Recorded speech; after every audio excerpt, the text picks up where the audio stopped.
Hoje falaremos sobre conflito no trabalho, como lidar com conflito, quanto à gestão dos conflitos e quanto à administração quando os conflitos são identificados. Olá, pessoal. Hoje nós vamos falar sobre o tema conflito no trabalho. Conflito no trabalho está relacionado a como as pessoas percebem interesses diferentes, eles podem ser contrariados, afetados, em um processo em que a outra parte pode atingi-lo negativamente, né? Está relacionado a diferentes objetivos, pontos de vista, se baseia nas percepções, né? Existe sempre em uma parte que acredita que a outra parte pode atrapalhar, pode obstruir, pode dificultar os seus esforços para alcançar o resultado. Então, quer dizer que o conflito, muitas vezes, ele é desencadeado de uma situação que as pessoas discordam entre si e para chegar num resultado final. Quando a gente pensa o conflito, a gente não pode pensar que existem só desvantagens num conflito. Existem vantagens também nesses conflitos no trabalho. Algumas consequências negativas, vamos começar pelas consequências negativas, porque conflito traz uma conotação um pouco negativa. As consequências negativas estão relacionadas ao tempo, né, de produção, porque as pessoas param para discutir sobre um ponto de vista, opiniões diferentes, então em muitos momentos pode-se perder um tempo que seria um tempo de produção. As pessoas, então, quando elas estão em conflito, elas tendem a compartilhar menos com o colega. Então, elas omitem informações, não compartilham com o líder, com o setor, com a organização, alguma coisa que ela saiba, porque existe esse processo de conflito. Isso pode gerar mais estresse, mais insatisfação no trabalho, aumentando inclusive a rotatividade de funcionários, porque os conflitos podem influenciar no bem-estar daquela organização, daquele ambiente, e as pessoas podem acabar procurando um outro trabalho. Uma outra questão é o aumento na política da organização. Quando se pensa que as pessoas entram em conflito, então uma forma de minimizar esse conflito seria criar políticas, diretrizes, regras, leis dentro da organização que vão governar essas pessoas, vão dizer a essas pessoas o caminho que elas devem percorrer. Desperdiça recursos, muitas vezes, porque as pessoas não dialogam entre si, isso pode gerar custos, inclusive, e enfraquecer a relação entre as pessoas. Mas existem consequências positivas também advindas do conflito. Então, quer dizer que se as pessoas discordam, então alguém pode questionar aquele pressuposto daquela organização até aquele momento.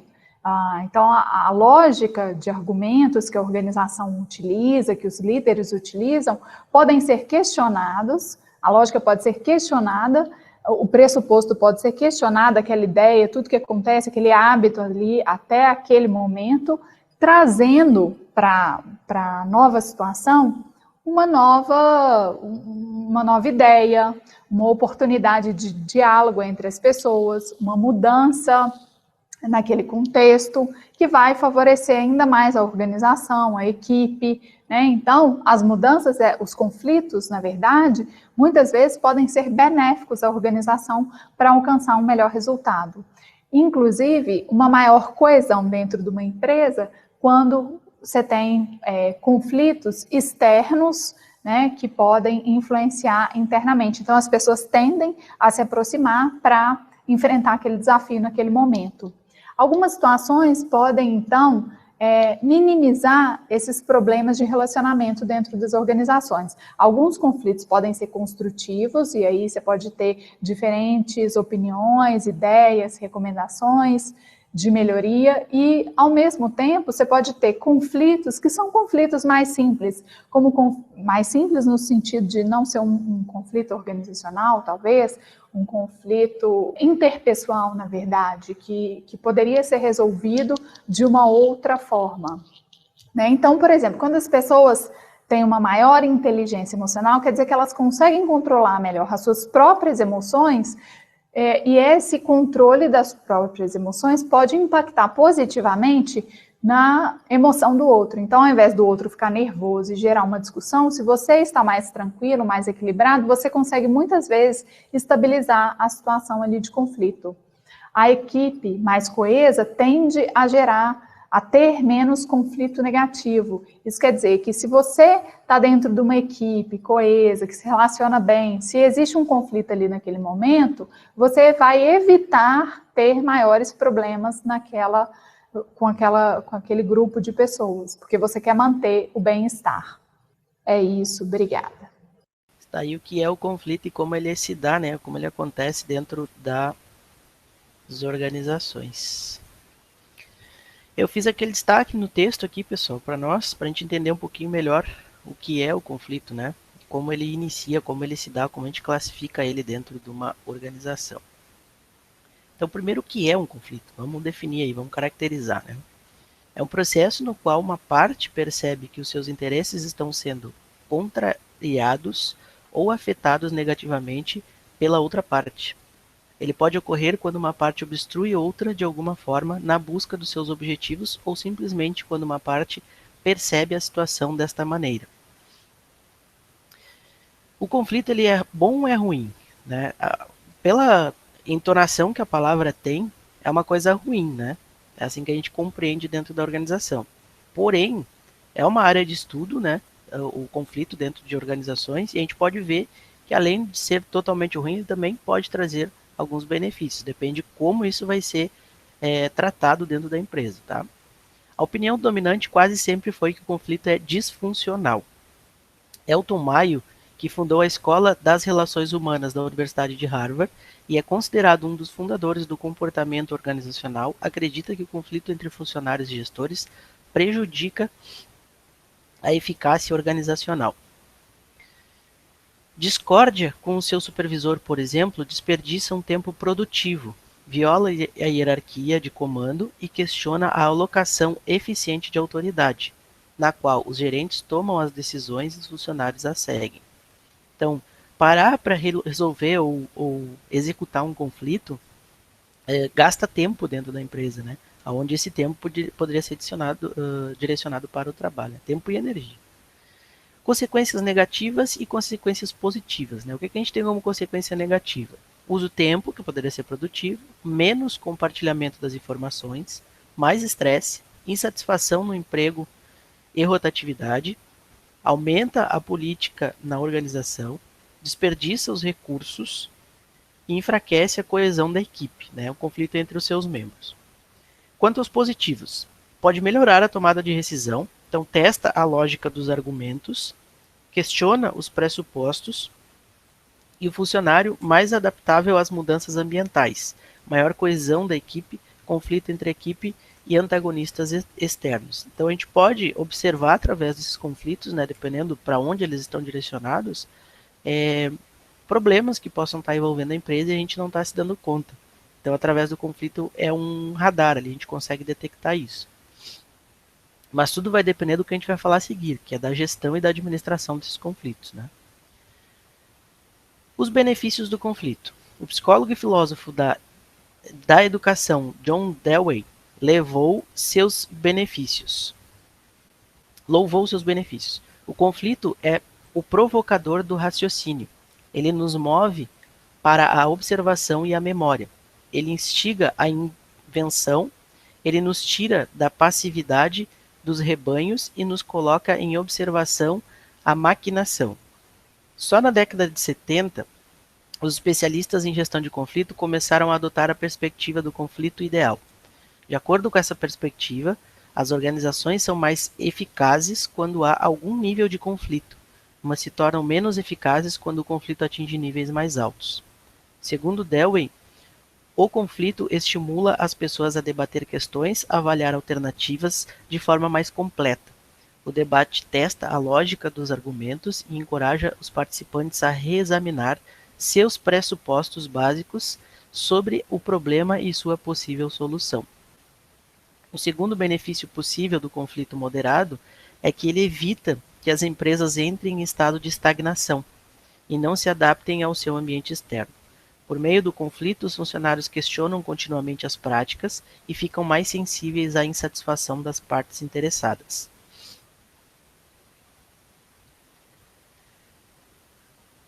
O conflito construtivo e o conflito relacional. Há dois tipos de conflito, com consequências opostas, o conflito construtivo e o conflito de relacionamento. O conflito construtivo, também chamado de conflito relacionado a tarefas, ocorre quando as pessoas enfocam sua discussão no problema do momento enquanto demonstram respeito pelos indivíduos que têm outros pontos de vista. O conflito é chamado de construtivo porque posições diferentes são encorajadas de modo que ideias e recomendações possam ser esclarecidas, reelaboradas e testadas para garantir sua integridade lógica. Então, basicamente, a gente trabalha sobre o conflito das situações, das tarefas e o conflito de relacionamento, o conflito sobre os sentimentos pessoais. Em contraste com o conflito construtivo, o conflito de relacionamento enfoca o adversário, não o problema, como fonte de conflito. Se existem dois tipos de conflito, o conselho é óbvio, é encorajar o construtivo e minimizar o de relacionamento. Por mais diplomaticamente que alguém questione nossas ideias e ações, essa pessoa sempre pode provocar nosso impulso de defender nossas ideias, nosso senso de competência, nossa imagem pública. Quanto mais forte o nível de debate e mais a questão está ligada ao nosso autoconceito, maior a chance de que o conflito construtivo se transforme ou se misture com o conflito de relacionamento. Felizmente, 3 estratégias ou condições têm o potencial de minimizar o nível de conflito de relacionamento durante os episódios de conflito construtivo. Né? Então, como eles são conflitos, né, os dois, mesmo sendo dois tipos distintos, é muito fácil que em determinado momento acabe tomando uma abrangência para um conflito pessoal, né, de relacionamento. Então, existem algumas técnicas que a gente pode adotar aqui, ou situações, para que a gente minimize isso tornar-se uma coisa de relacionamento. Inteligência emocional é uma delas. Os funcionários com inteligência emocional elevada são mais capazes de regular suas emoções durante os debates, o que reduz o risco das percepções de hostilidade interpessoal se ampliarem. As pessoas com alta inteligência emocional também são mais propensas a encarar a relação emocional do colega como uma informação valiosa sobre as necessidades e expectativas dele, ao invés de fazer um ataque pessoal. Isso também pode ser desenvolvido para o grupo, que é a nossa segunda etapa, né, que é uma equipe coesa. Quanto mais tempo as pessoas trabalharem juntas, conhecerem-se e desenvolverem confiança mútua, mais liberdade elas concedem umas às outras para exibir as emoções sem se sentirem pessoalmente ofendidas. Então, a gente pode trabalhar essa inteligência emocional com o grupo também. Aí a importância da gente ter uma estratégia dentro da empresa, né, sempre estar trabalhando a conscientização, a capacitação dos seus integrantes. Normas de equipe apoiadoras. Quando as normas da equipe estimulam a abertura, por exemplo, seus membros aprendem a apreciar o diálogo honesto sem reagir pessoalmente a qualquer demonstração emocional durante a discordância. Outras normas também podem desincentivar os membros da equipe a expressar emoções negativas para os colegas. Então, de novo, né, normas ali que determinam a postura do grupo, o relacionamento do grupo, a fim de melhorar as relações de conflito.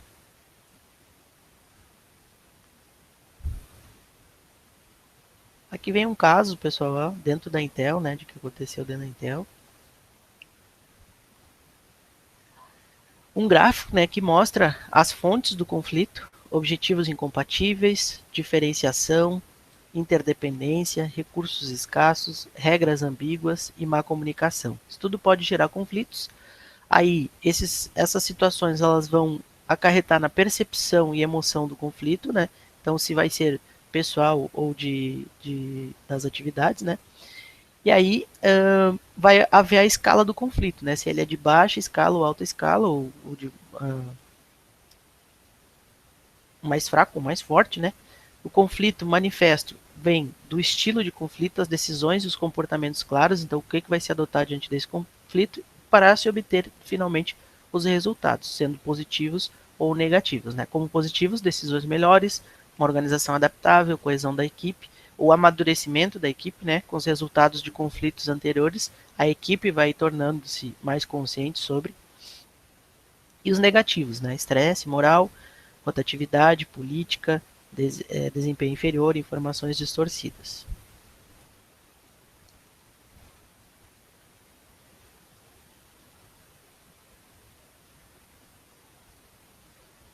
E aqui, por fim, ó, tem um gráfico que mostra, né, pessoal, uma relação entre a força, né, do conflito ser alta ou baixa. Quanto mais no centro, melhor, né, que é aquele imparcial. É difícil encontrar o meio termo, por muitas vezes também é mais de um tipo de conflito numa mesma situação.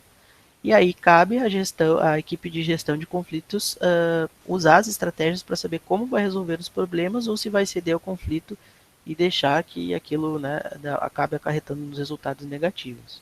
Por vezes, isso é uma estratégia que a própria equipe de gestão pode tomar, né? Se ele já começa com uma força que é muito negativa, né? Por vezes é melhor, a equipe toma por melhor decisão deixar com que não tenha resultados positivos para que não se desgaste demais a instituição, os funcionários ou até mesmo mesmo que os resultados acabem sendo positivos, aquilo perdure tempo demais dentro da empresa, né?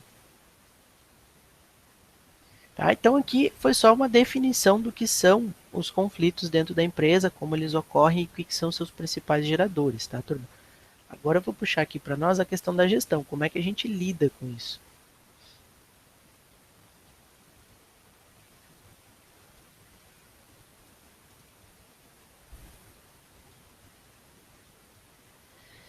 As fontes, principais fontes dos conflitos nas organizações. Da onde esses conflitos vêm, né? Como eles surgem, o que são os seus geradores. Então, a Diz Skin e vários outros autores concordam que as diferenças estão na raiz de muitos conflitos. Diferenças de cultura, de valores, de formação, de personalidade, de geração, de interesses e de objetivos. Então, tá aí os principais geradores, né? Podemos denominar como causas estruturais de um conflito normas, políticas, procedimentos da própria empresa. Podem ser responsáveis por boa parte dos conflitos organizacionais. Isso porque as estruturas organizacionais permitem o exercício da autoridade e a realização do poder. Carvalho e Vieira dizem que a configuração da estrutura organizacional viabiliza dessa forma os meios para alcance dos objetivos organizacionais pelos diferentes autores organizacionais, estabelecendo a diferenciação de tarefas e de papéis, incentivando a competição interna e o indivíduo e dividindo os recursos que são sempre escassos. Outro fator importante para a geração de conflitos é a comunicação deficiente, que cria dificuldades de integração, gera rivalidades entre pessoas e equipes e reduz o moral e a produtividade. Quanto aos níveis que esses conflitos podem atingir, tem um quadro aqui que demonstra o nível, né, do nível 1 até o nível 9, que são fases, né, da onde o conflito pode acontecer. Primeiro nível, discussão, é o momento inicial do conflito, em que ele é relacional, aberto e objetivo. Depois ele pode se transformar num debate, a objetividade é reduzida e são adotados padrões de comportamento por meio de generalizações. O nível 3, façanha, ocorre desconfiança sobre os caminhos ou alternativas propostos entre as partes envolvidas. O nível 4, imagens fixas, imagens pré-concebidas são criadas, evidenciando preconceitos sobre os envolvidos. A objetividade é ainda mais reduzida, denotando inflexibilidade e rigidez. Depois, é caracterizado pela dificuldade em que as partes criam para se retirar da disputa e que inviabiliza a saída da outra parte. No próximo nível, a comunicação entre as partes fica restrita a ameaças, reclamações e punições. E no próximo nível, os comportamentos se tornam ainda mais destrutivos. Para um nível mais alto, indica a disposição para atacar e ser atacado. E no último nível, chega-se às vias de fato, com os vencedores ou perdedores, onde tem-se os resultados. Tá? Nem sempre todos os conflitos eles podem chegar a ter todos esses níveis, né? Ele pode pular de um nível para outro e chegar, por fim, no último nível.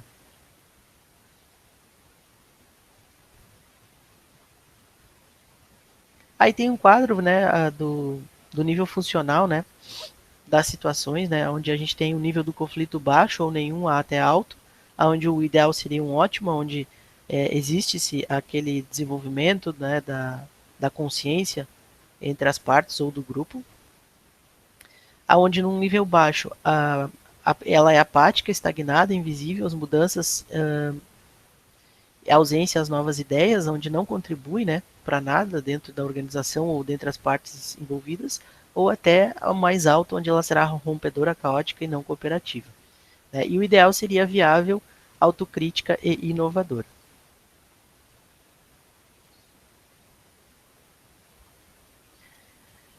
O nível de gravidade. Ele pode ser um conflito experienciado, quando o conflito provoca sentimentos de hostilidade, raiva, medo ou descrédito entre as partes, mas sem se manifestar externamente com clareza.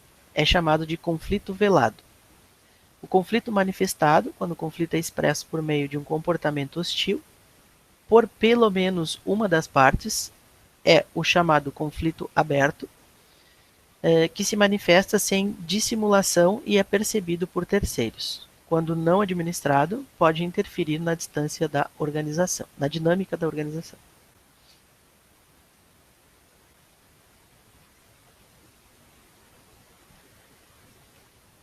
O papel da gerência, então, desses conflitos, né? As consequências do conflito estão relacionadas com a forma com que ele é percebido e tratado pelos gestores.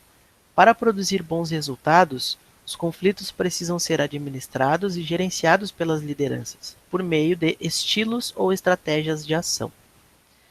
Quanto às estratégias, estratégia de evitação. Consiste em evitar o conflito colocando-se à sua margem. Trata-se de uma tentativa de livrar-se de um conflito ou suprimi-lo. Estratégia de acomodação. Enfatiza os interesses em comum, pontos de menor divergência. O objetivo é a coexistência pacífica. E a estratégia de confrontação ou competição. Busca resolver o conflito por meio de uma abordagem de confronto, de forma autoritária. Cada uma das partes procura atingir seu próprio interesse, em detrimento da outra. Além de não tratar as causas, pode proporcionar mais conflitos futuros. Estratégia de compromisso. O objetivo é estabelecer um acordo, viabilizado por um terceiro, com negociação entre as partes. Ambas têm que ceder. Nenhuma das partes fica satisfeita, dando margem a futuros conflitos. Estratégia de colaboração consiste no diálogo visando uma resolução que contemple os interesses de ambas as partes. As estratégias para lidar com os conflitos podem também ser classificadas de acordo com os resultados obtidos depois do início do conflito. Pode ser a estratégia do perde-perde, não satisfaz qualquer das partes envolvidas no conflito.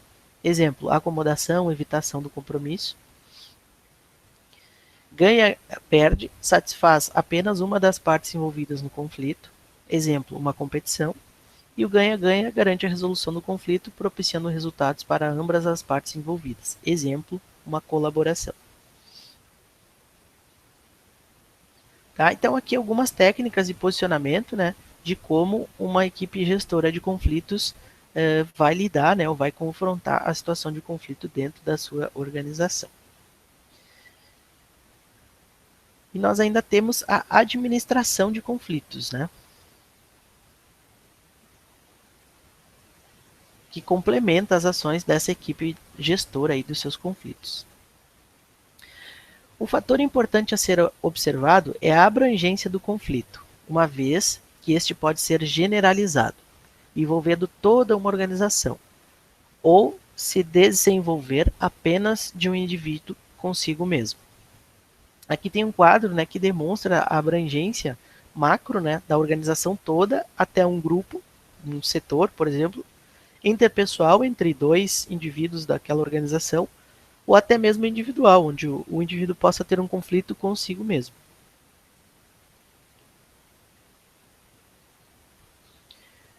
Outras competências são importantes para um negociador poder gerenciar da melhor forma um momento de conflito. Ter jogo de cintura e saber lidar com situações difíceis é uma delas. Além disso, empatia é fundamental, uma vez que o negociador desenvolve a capacidade de se colocar no lugar do outro, passa a vislumbrar a situação por outra perspectiva.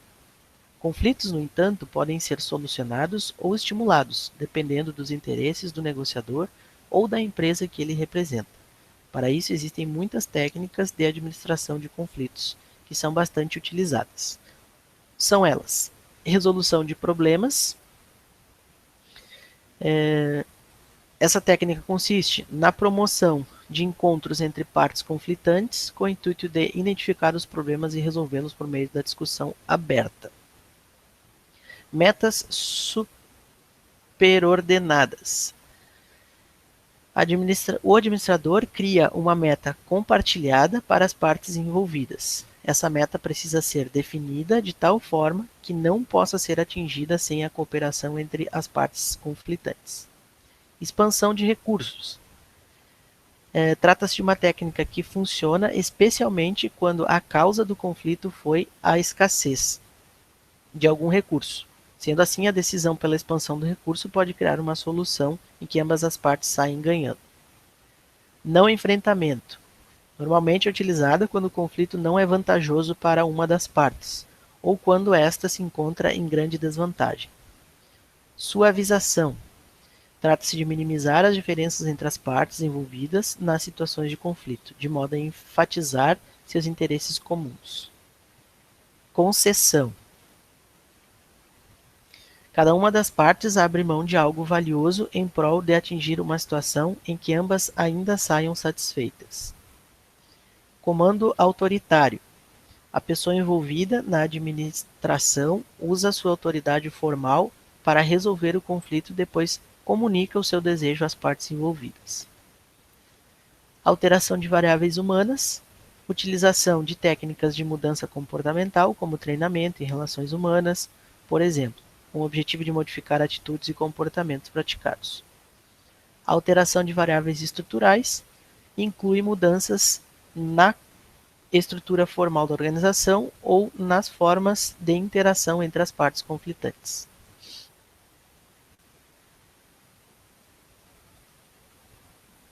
Como transformar os conflitos em oportunidades?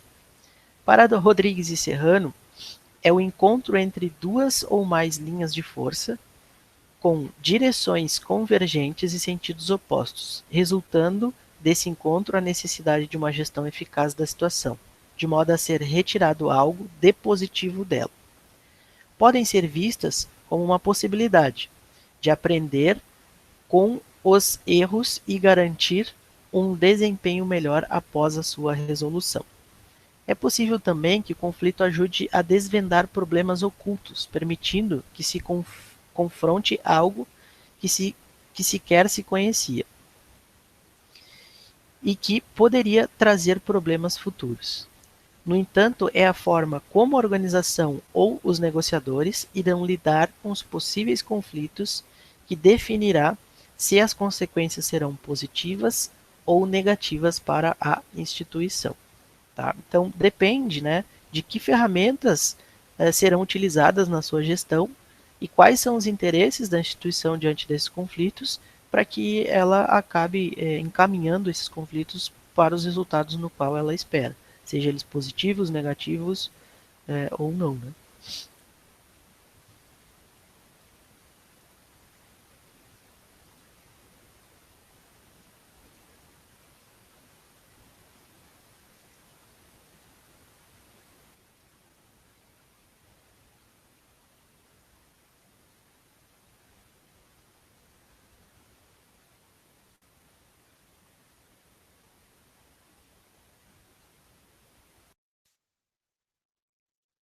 Olá! Na dica do professor de hoje, vamos falar um pouco mais sobre técnicas de administração de conflito. Desta vez, com foco específico em conflitos entre empresa e cliente.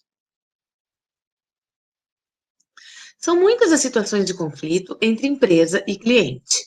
Algumas vezes, o cliente fica insatisfeito porque o produto não atende suas expectativas, ou em função do atendimento recebido, ou mesmo porque o prazo de entrega foi mais longo do que o esperado. Enfim, podem ser muitos os motivos, verdadeiros ou não, que originam um conflito entre o cliente e o vendedor. De qualquer forma, é importante que o vendedor ou o atendente trate aquela situação de conflito não como uma ameaça, mas como uma oportunidade de satisfazer um cliente, de melhorar o relacionamento e transformar esse cliente insatisfeito em um defensor da empresa. Para isso, algumas técnicas podem ser utilizadas. Manter a calma. Pessoas nervosas têm mais dificuldades em encontrar soluções. É importante focar em resolver o problema e não tomar para si o que está sendo dito. Colocar-se no lugar do cliente. A empatia é sempre um elemento importante na solução de conflitos. Tentar ver a situação pelos olhos do outro ajuda a compreender a raiz do problema e a achar soluções, além de diminuir a insatisfação da outra parte. Fazer perguntas e demonstrar preocupação. É importante fazer perguntas para poder entender melhor o que aconteceu e assim identificar a melhor forma de resolver a situação. Demonstrar preocupação com a situação, dar oportunidade de compartilhar outros fatos e falar como se sente também é importante. Pedir desculpas se for necessário. Um conflito sempre pode ser um mal-entendido. No entanto, algumas vezes se trata realmente de um erro cometido e que precisa ser corrigido quanto antes. Neste caso, é fundamental assumir o erro e pedir desculpas de forma sincera, comprometendo-se em corrigir o erro quanto antes e da melhor forma. Muitas vezes, só o pedido de desculpas já reduz a situação conflituosa consideravelmente. Explicar o que será feito para resolver. Fazer um plano para resolver o problema demonstra seriedade. É importante não fazer promessas que não possam ser cumpridas, como prazos muito curtos, por exemplo, pois isso poderá diminuir ainda mais a confiança do cliente na empresa e ampliar o conflito. Resolver o problema e superar as expectativas do cliente. Cumprir à risca com o plano combinado para solucionar o problema é fundamental. Ainda assim, se for possível, é importante surpreender positivamente o cliente, como enviar algo melhor ou antes do prazo, por exemplo. Este é um elemento que gera satisfação e contribui de modo efetivo para o resgate da confiança do cliente no vendedor e na empresa. É importante lembrar que um cliente que faz uma reclamação provavelmente tem interesse em voltar a comprar, mas isso somente acontecerá se o conflito for conduzido de forma a garantir isso. Entender situações de conflito com clientes como oportunidade de surpreendê-los positivamente é um bom começo. Espero que você tenha gostado da dica do professor de hoje. Até mais! Olá! Tá aí então o texto com o resumo da administração dos conflitos, tá, pessoal? Então é isso que eu queria trazer para vocês hoje, pessoal. São três itens aqui dentro da nossa aula, três unidades, né? Mas elas estão todas relacionadas à origem do conflito, à gestão, né? Ferramentas que a gente utiliza para tratar esses conflitos ou lidar com eles e como a gente pode administrar o uso dessas ferramentas de maneira mais estratégica, ok? Isso aqui já dá condições e ajuda vocês a realizar as atividades diárias aqui. Pessoal, aqui nós temos três atividades diárias para hoje, tá? É bastante coisa para um dia só, eu sei. Mas provavelmente o que eu vou fazer? Nos dias seguintes, terça, quarta e quinta, eu vou diminuir a quantidade, ou vai ter uma só, ou talvez não tenha nenhuma, como a gente não teve na sexta-feira da semana passada, tá?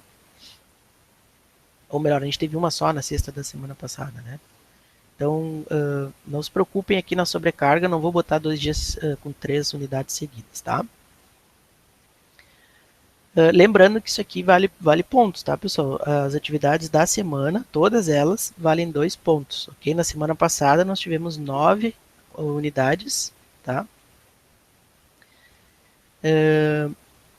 Tivemos 9 unidades, essas 9 unidades valem 2 pontos. E aí a nossa G1 lá, 3 pontos. Essa semana é a mesma coisa, todas as atividades vão valer 2 pontos e a G2 mais 3 pontos. Deixa eu ver qual foi a pergunta ali. Sexta-feira teremos um novo feriado de aula. Sim, Alter, o que a gente vai fazer na sexta-feira, né? Nos dias que são feriados, o João está orientando que a gente não faça a live somente, mas que deixe os conteúdos disponíveis para vocês. Na sexta-feira vai ser a nossa G2, então eu vou deixar disponível a G2, tá? Então não vou fazer live de conteúdo nem nada. A nossa G2 ela vai ser igual foi a G1, então não preciso nem fazer a live para explicar como fazer a G2, né? Vai ficar ali o link do Drive disponível, é só clicar e responder as perguntas exatamente como vocês fizeram na G1, tá? Daí a gente só fica dispensado ali da live, tá? As atividades das unidades diárias, né? Ó, os exercícios, né? Ó, Guilherme ali, ó. Dentro do conteúdo, tu vai fazer o exercício respondendo as perguntinhas de cada uma das unidades, tá?